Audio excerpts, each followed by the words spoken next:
4 года готовимся сейчас. Встреча в Кремле сегодня началась необычно. Чтобы посмотреть победный ролик, Рустам Минниханов сел в один ряд с чемпионами. На WorldSkills у татарстанцев 3 призовых места и 8 медальонов. В общем зачете у сборной России серебро. Вы все большие молодцы. Аплодисменты вам.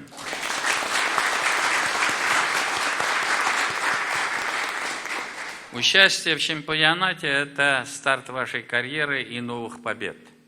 Несомненно, ваши знания и навыки будут востребованы реальным сектором экономики. Уже получает предложение от работодателей чемпион Айдар Минеев. Сегодня студент Челнинского технического колледжа получил благодарность от президента республики. В планах мне еще учиться 1 год.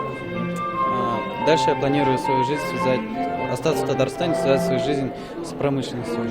Ислам Нигматуллин, серебряный призер, уже работает. Параллельно учится в университете. На встречу с президентом пришлось отпрашиваться. Пришел к директору и сказал, что я сегодня поеду к встрече с президентом Республики Татарстан. Директор не предложил тебе самому стать директором? Нет. Пока нет. Нет. Звание «Заслуженный учитель республики» за заслуженную работу директору технического колледжа из Челнов Ильмире Ахметовой. Именно ее учебное заведение подготовило больше всех участников чемпионата. Награды наших ребят сыграли очень достаточно высокую роль и значимость среди обучающихся. Сегодня уже активно идет работа по подготовке следующих чемпионов. Студент, член сборной, тренер, эксперт. По такому пути идут большинство лидеров WorldSkills. Как раз экспертом на чемпионате была Энже Хайруллина. Появилась уверенность больше в себе.